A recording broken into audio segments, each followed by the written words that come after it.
चार test match की series और फिलहाल स्कोर है 1-0 इंग्लैंड के पक्ष में। और दूसरा टेस्ट मैच है, उस पर हम नजर डालेंगे। दूसरा टेस्ट मैच जो है ना, वो उसी मैदान पर खेला जाएगा जहां पहला टेस्ट खेला गया था, यानी कि चेन्नई के चेपॉक मैदान पर।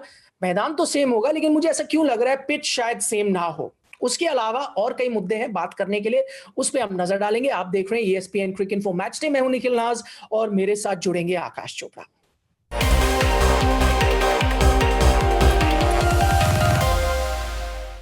तो आकाश मेरे साथ हैं। आकाश, पांच हम अहम मुद्दों पर इस वक्त नजर डाल रहे हैं दूसरे टेस्ट मैच से पहले। सबसे पहले तो सवाल ये उठता है कि अजिंक्य रहाणे के सामने क्या है चुनौती। हालांकि कप्तान ने तो फुल बैकिंग दी उनको पहले टेस्ट मैच के बाद, लेकिन निजी तौर पर तो वो सोच रहे होंगे कुछ रन तो यहां बनाने पड़ेंगे। 100%। क्योंकि देखिए, आप भारतीय उप कप्तान की बात कर रहे हैं, आप उस खिलाड़ी की बात कर रहे हैं जिसने अभी 3-4 टेस्ट मैच पहले एक बहुत मेमोरेबल शतक जड़ा था मेलबर्न में। और उन्होंने पारियां खेली हैं, रन्स बनाए हैं। मैं तो कई बार ये भी कहता हूं कि वो कप्तान और उप कप्तान वो दिल और धड़कन होते हैं एक टीम की। तो दिल तो चलिए अच्छे से धड़क रहा है, पर धड़कन अगर थोड़ी ऊपर नीचे जाएगी तो दिक्कत आती है। तो आप उम्मीद करते हैं कि he will be putting a price tag on his wicket. एक चीज जो उनको जरूर खलती होगी वो ये है कि क्यों मेरा रिकॉर्ड भारत से बाहर इतना बढ़िया है, और भारत में आके मैं स्ट्रगल करता हूं, जहां मैं पैदा मतलब पला बड़ा हुआ हूं, इन पिचेस को मैं पहचानता हूं, पर फिर भी यहां पर मैं हर बार वही ऊपर नीचे चलता रहता है। वो 37 के करीब का उनको औसत है भारत में, एज कंपेयर टू कि बाहर वो ज्यादा अच्छा करते हैं। तो वो एक बात जरूर उनके मन में खल तो रही होगी कि रन बनाने पड़ेंगे रहाणे को भी और रोहित को भी। दूसरा पॉइंट हमारा यह है कि जैक लीच के लिए के सामने क्या होनी चाहिए भारत की योजना, क्योंकि हमने देखा खासतौर पर दूसरी पारी में जब वो थोड़ी गेंद तेज डाल रहे थे, परेशानी आई भारतीय बल्लेबाजों को।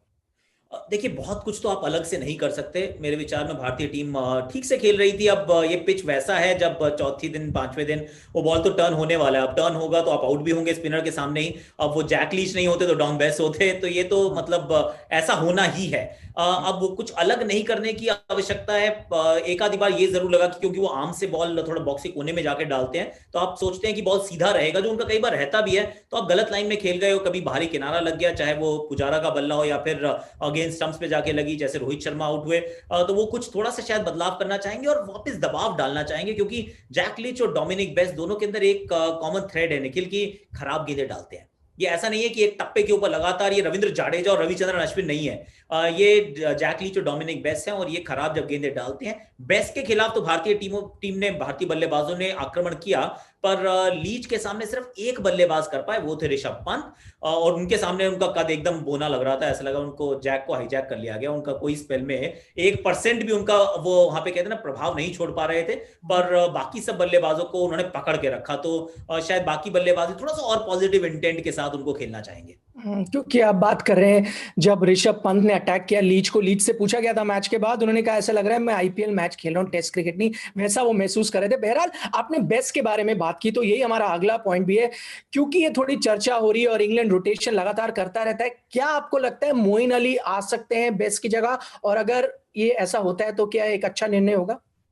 और देखिए, मेरे विचार में मोइन अली आ सकते हैं, आएंगे या नहीं पता नहीं, लेकिन आ सकते हैं। और लेकिन बेस्ट की जगह नहीं, डैन लॉरेंस की जगह आ सकते हैं। क्योंकि अगर मैं वो बैटिंग में देखता हूं तो डैन लॉरेंस मुझे बहुत अच्छे लगते हैं, बहुत बढ़िया खेलते हैं स्पिन। दूसरी पारी में उन्होंने बताया भी कि क्यों उनको हाईली रेट किया जाता है। पर हॉर्सेस फॉर कोर्सेस, दूसरा मैच है लगातार, दूसरा मैच 3 दिन का टर्न अराउंड, बोलर्स के ऊपर ज्यादा दबाव, फास्ट बोलर से आप शायद उतना काम ना करवा पाए जितना आपने पहले मैच में करवा लिया।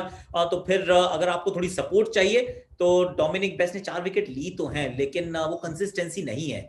और मोइन अली के रूप में आपके पास एक प्रॉपर विकल्प मिल जाएगा बतौर गेंदबाज, और जो बैटिंग भी बढ़िया करते हैं, स्पिन को अच्छा खेलते हैं। तो डैन लॉरेंस के दृष्टिकोण से मैं दुखी जरूर हूंगा उनके लिए, पर मेरे विचार में मोइन अली को खेलना चाहिए, पर डॉम बेस्ट की जगह नहीं, डैन लॉरेंस की जगह। तो इस वक्त देखते हैं कि विराट कोहली का विल क्या कहता है, क्योंकि भारतीय प्लेइंग 11 पे अब हम नजर डाल रहे हैं। ये तो लगभग तय नजर आ रहा है कि हार गए हैं मैच, फिर भी बल्लेबाजी में शायद ज्यादा फेरबदल ना हो गेंदबाजी को लेकर। और ये उनका बयान भी था पहले टेस्ट मैच के बाद कि जो सपोर्ट स्पिनर्स का जो प्रेशर बनना चाहिए था वो नहीं बना, तो हो सकता है बॉलिंग चेंजेस हो। अच्छा, अच्छी खबर यह है कि अक्षर पटेल ने अपना फिटनेस टेस्ट पास कर लिया है, तो आपके लिए वो सीधा आते हैं? और अगर वो आते हैं टीम में, तो क्या फिर कुलदीप यादव भी खेल रहे हैं उनके साथ? देखिए, मेरे विचार में तो आते भी हैं, और कुलदीप यादव भी आते हैं मेरे विचार में, क्योंकि आपको 20 विकेट लेनी है मैच जीतना है तो। और आपके टॉप 6 पे आपको विश्वास जताना पड़ेगा कि वो रन बनाएंगे। 4 ने तो ऑलरेडी बना दिए हैं, शुभमन गिल, चेतेश्वर पुजारा, विराट कोहली और ऋषभ पंत। रोहित और रहाणे के अंदर पेडिग्री है, तो वो भी रन बनाएंगे, आप ऐसी उम्मीद कर सकते हैं। अश्विन बैटिंग ठीक ठाक कर लेते हैं, अक्सर भी ठीक करते हैं, तो अपने जो 5 आप बॉलर खिला रहे हैं तो उनको उनकी बॉलिंग एबिलिटीज के लिए खिलाइए, उनकी बैटिंग एबिलिटीज के लिए नहीं।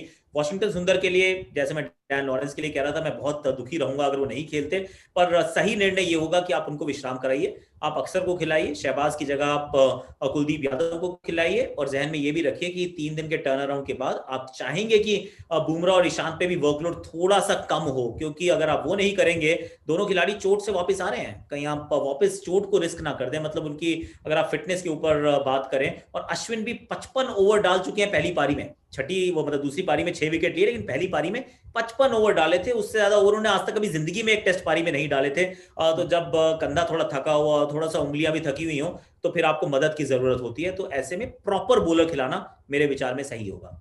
कार्यक्रम की शुरुआत में मैंने पिच की चर्चा की थी। अब ये जो खबरें वहां से ये आ रही हैं कि अब ऐसी पिच मिलेगी जो बहुत फ्लैट नहीं होगी, स्पिन गेंदबाजों को शुरू से मदद करेगी।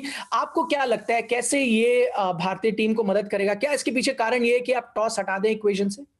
देखिए, उसके 2 कारण हैं। एक तो ऑफ कोर्स आप चाहते हैं कि टॉस हटा दीजिए आप इक्वेशन से, कि जो टॉस जीते उतना सिग्निफिकेंट एडवांटेज ना हो। एडवांटेज अभी भी होगा, ये बिल्कुल सच है कि अगर आप पहले बैटिंग करते हैं तो भारतीय पिचेस और टर्निंग अगर ज्यादा पिच है तो और ज्यादा एडवांटेज होना चाहिए, पर यह भी सच है कि आपको अच्छी बैटिंग करनी पड़ेगी। ऐसी पिच नहीं होगी कि बिल्कुल अभी सोई हुई है, 2 दिन के बाद जागेगी और आप 2 दिन बल्लेबाजी कर सके, ऐसा नहीं होगा, विच इज करेक्ट। पर दूसरी बात ये भी तो है कि सेमी तो स्क्वायर है। जब आप पहले मैच से पहले पिच को तैयार करते हैं तो पूरे स्क्वायर पे आप पानी देते हैं, आप जो अगले मैच की पिच होती है उसको थोड़ा ज्यादा पानी देते हैं, उसके ऊपर ग्रास मोवर नहीं चलाते हैं, उसको तैयार करते हैं। लेकिन अब ऐसा कोई आपके पास विकल्प था नहीं। जब एक बार मैच शुरू हो जाता है तो स्क्वायर के ऊपर आप पानी लेकर नहीं जा सकते, फवारा भी लेकर नहीं जा सकते, तो फिर जो पिच तैयार की गई थी, जो ईयर मार्क की गई थी, वो एक रेक्टेंगल है, उसके बाजू में 2 पिच छोड़कर उस पर कुछ नहीं हुआ है, सिर्फ घास ज्यादा छोड़ी थी कि स्पाइक्स जो है वो बिल्कुल उखड़ने ना लगे मिट्टी वहां की। लेकिन जैसे ही उसके ऊपर ग्रास मोर चलेगा वो आपको पता चलेगा कि नीचे से एक्चुअली बड़ी सूखी पिच निकली है, तो सूखी पिच पे तो टर्न होने वाली है। देखिए, इसमें एक थोड़ा सा रिस्क ये रहता है कि पुणे की पिच याद आ जाती है, क्योंकि जब ज्यादा कंडीशंस स्पिन फ्रेंडली हो जाती हैं, बहुत ज्यादा सीमर फ्रेंडली हो जाती हैं, तो फिर it levels the playing field. फिर स्टीव ओकीफ जो है वो बेदीपा जैसी गेंदबाजी कर देते हैं, कहीं जैक लीच जो है वो डेनियल वेटोरी ना बन जाए, इसका खतरा हमेशा रहेगा। क्योंकि उस टेस्ट मैच के बारे में बात करें, स्टीव स्मिथ ने शानदार पारी खेली थी। कौन होगा फिर इंग्लैंड का स्टीव स्मिथ? फिलहाल जो रूट तो उस फॉर्म में नजर आ रहे हैं कि वैसी पारी खेल सकते हैं। आकाश, बहुत बहुत शुक्रिया हमारे साथ चर्चा करने के लिए। आप देख रहे थे ESPN cricket info match day.